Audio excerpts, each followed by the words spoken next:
कि आप गुटोबाजी में छोड़ दीजिए, क्योंकि हर चीज़ का लोग जायज़ा ले रहे हैं। आपकी बातों को ये हो रहा है और आपका किरदार को नापा जा रहा है। सिर्फ मुसलमान ही नहीं, गैर कौम भी आज सुन रहा है। कुछ लोग जो है इसकी तायद कर रहे हैं, कुछ लोग मुखालिफत कर रहे हैं। कि साहब ये उलमाओं का किरदार नहीं था, उनका सब्जेक्ट नहीं था, और उनके किरदार में अगर ये चीज़ें बातें हो रही है बगैर सब्जेक्ट के वो बोल रहे तो उसका कोई वक़ार भी नहीं है, कोई रिजल्ट भी नहीं है। आपकी ये आवाज़ उठाने की क्यों ताकत नहीं है, क्यों हिम्मत नहीं है उनके सबके सामने? सिर्फ मुसलमानों के एमएलए को या मिनिस्टर को बदनाम करना ही कोई अच्छी बात नहीं। यूपी के, एमपी के, बम्बई के कितने ही मुसलमान कांग्रेस छोड़ के गए और दूसरी पार्टियां भी छोड़े। जिस पार्टी ने हमें हक देना चाहा, हमने नमक हरामी की। बताइए सर, जो आज जो सीनियर लीडर हैं, पॉलिटिक्स बहुत बड़ी एक्सपीरियंस है आपको, जो दावणगेरे इलेक्शंस हो गए हैं, इस पर कर्नाटक में बहुत बड़ी असर पड़ी है। माइनॉरिटी लीडर्स को है निकाला गया है, डिसमिस किया गया है, और किस तरह देखते हैं आज की जो मीटिंग जमी है तुम्हारी सदा-ए-इत्तेहाद की, क्या कहना चाहेंगे? अस्सलाम वालेकुम।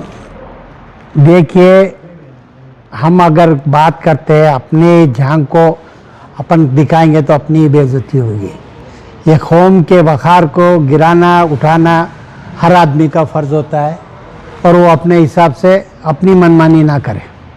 कलेक्टिवली अगर कुछ चीज़ें हैं तो पूरे कौम के बड़े बड़े तंजीमें हैं, इदारे हैं, उलमा लोग हैं, दानिश्वर लोग हैं, नौजवानों के साथ बैठ के आप पहले एक तरीक़ाकार इख्तियार करें, और उस तरीक़ेकार में आप लोगों का किरदार क्या है वो तय करें। ना कि मैं अपने जाति मुफाद के लिए या कुछ के सामने में अपनी बड़ाई करने के लिए या उनकी चमचागिरी करने के लिए। हम अगर सभी यही सोचने लगे, हम कोई भी बुरा है अच्छा है कौन है क्या कर रहा है वो अल्लाह तक के ऊपर छोड़िए, उनके किरदार उनका काम आगे आके बोलेगा। आपके कोई लायक नहीं है कि किसी की गिबत करें, किसी को बड़ा किसी को छोटा बनाए। हर मुसलमान, नाम है मुसलमान, कलमा गो भाई कोई भी हो, वो हमारे लिए बड़ा है। वो क्या कर रहा है क्या नहीं कर रहा है, कुछ चीज़ें उनके इख्तियारात में होते हैं, कुछ चीज़ें पब्लिसिटी के लिए, कुछ चीज़ें ये वोटिंग पैटर्न के लिए, कुछ चीज़ें सियासत करने के लिए, कुछ अमाल को करना ज़रूरी होता है। और इसमें सिर्फ अगर एक मुसलमान एमएलए ही नहीं है, मुसलमानों के सभी एमएलए हमारे लिए बड़े हैं, क्योंकि अल्लाह ताला ने हमारी कोशिश वोट से, लोगों के वोट से, गैर कौम के भी वोट से, उनको अल्लाह ताला ने ये एक मौका बख्शा है। उसकी गनीमत समझते हुए उस मौके का जायज़ फ़ायदा उठाएं, जायज़ काम करें, सही राह दिखाएं, सही चीज़ें हों। वक्तियतन करके चले जाएंगे हो जाएगा, ये गौर ना करें, और ख़ास कर पार्टियों में गुटों में ना बटे। उलमाओं से भी मेरी एक नाचीज़ बंदे से गुजारिश है कि आप गुटोबाजी में छोड़ दीजिए, क्योंकि हर चीज़ का लोग जायज़ा ले रहे हैं। आपकी बातों को ये हो रहा है और आपका किरदार को नापा जा रहा है। सिर्फ मुसलमान ही नहीं, गैर कौम भी आज सुन रहा है और हम पे हंस रहा है, मजाक उड़ा रहा है। भाई ये इलेक्शन कौन सी बड़ी बात थी? 2 साल के लिए कौन बन गया कौन नहीं बना, तो इससे कौन को क्या होगा? और कौन के लिए क्या मुस्लिम एमएलए नहीं है काम करने के लिए? आप गैर मुसलमानों को, वो एमएलए को जो आपसे जीते हैं, कई कॉन्स्टिट्यूंसी ऐसी है जो डिसाइडिंग फैक्टर मुसलमान है। आपकी ये आवाज़ उठाने की क्यों ताकत नहीं है, क्यों हिम्मत नहीं है उनके सबके सामने? सिर्फ मुसलमानों के एमएलए को या मिनिस्टर को बदनाम करना ही कोई अच्छी बात नहीं है। वो चंद अपने जायके के लिए लोग बाग ये करते हैं, वो खाली फोटोग्राफी के लिए या किसी के हमदर्दी जाहिर करने के लिए या किसी की चमचागिरी जाहिर करने के लिए। खुदारा आप ये सब चीज़ें छोड़िए, कलेक्टिवली सबको एक ही प्लेटफॉर्म पे लाइए, और बाद में ये कौम क्या चाहती है, अवाम क्या चाहती है, नौजवान क्या चाहते हैं, आप किसी से मशवरा किए बगैर आपके जो दिलों में आ रहा है, हर अलग अलग लोगों के आपके मन मुताबिक आप जो बात कर रहे हैं वो मीडिया में है, वो रिकॉर्ड में है।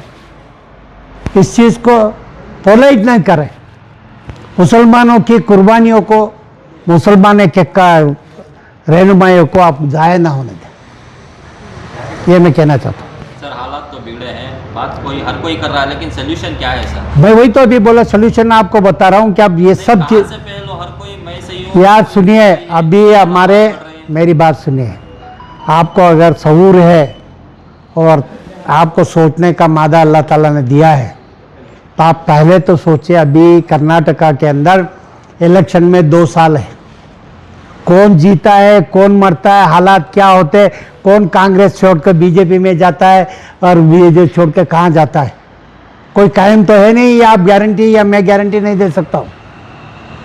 मुसलमान को अब जो है हालात, 2 साल ये हुकूमत से हम कलेक्टिवली किसी को टारगेट ना करते हुए आप अपनी पूरी कौम को लेके जाइए ना। हमारे साथ कोई मिनिस्टर आने की ज़रूरत नहीं है, कोई एमएलए आने की ज़रूरत नहीं।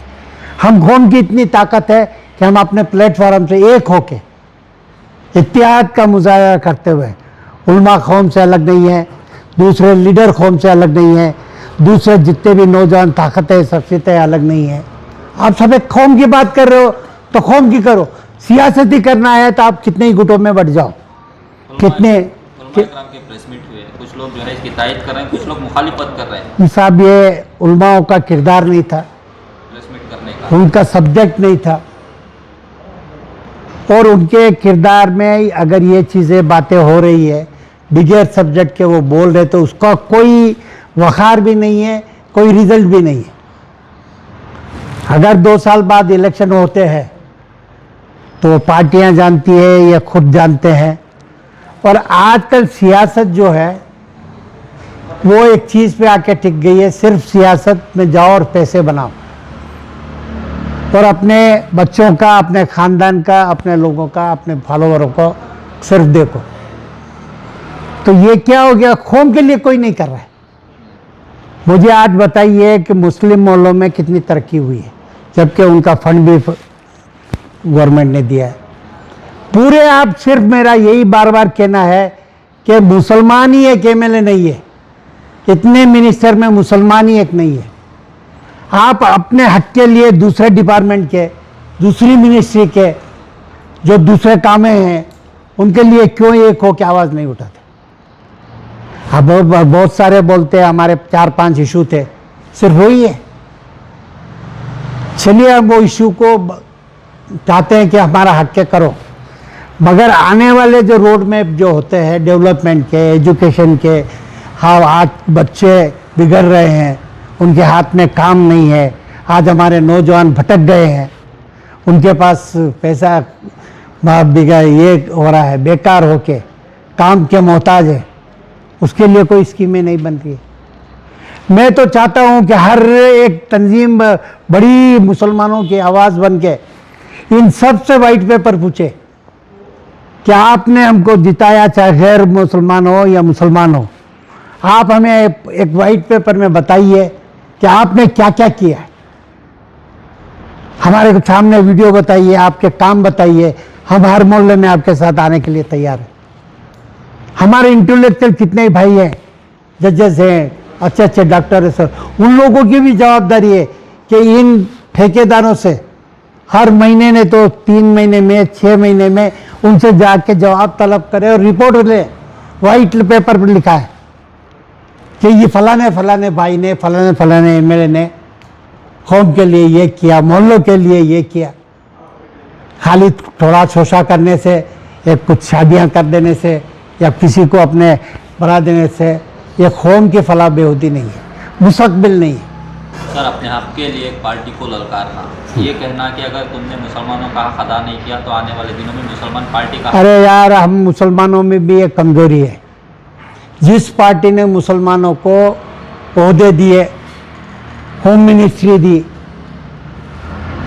3 प्रेसिडेंट बनाए, कांग्रेस के भी कई लीडर जो कांग्रेस के नाम पे जिए, मिसाल के तौर पर गुलाम नबी आज़ाद, और हिंदू भी कई लोग जो है, शरद पवार पर कांग्रेस छोड़ के गया, तिवारी कांग्रेस छोड़ के गया, गुलाम नबी आज़ाद कांग्रेस छोड़ के गए, बहुत सारे यूपी के, एमपी के, बम्बई के, कितने ही मुसलमान कांग्रेस छोड़ के गए और दूसरी पार्टियां भी छोड़े।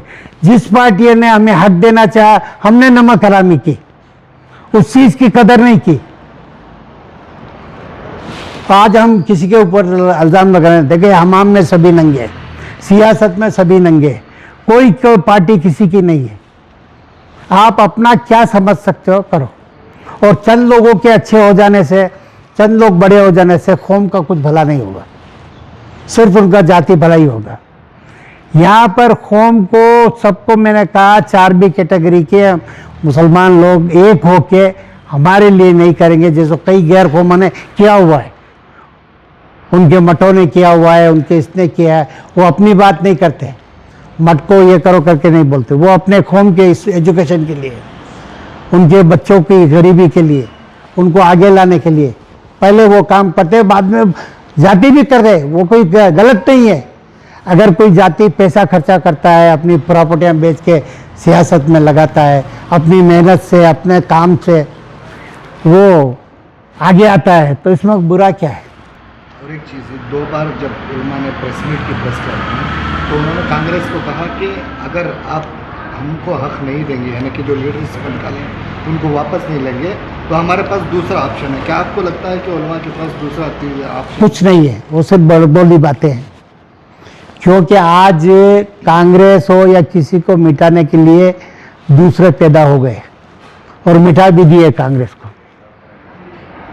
आपने अब तक 70 साल में ये कोशिश नहीं की अब हमारी खुद की पार्टी वो मुकाम पे आए। सुलेमान सेठ साहब ने एक बार कोशिश की थी, उनके अच्छे एमएलए आते थे और उनका एक वखार बना था।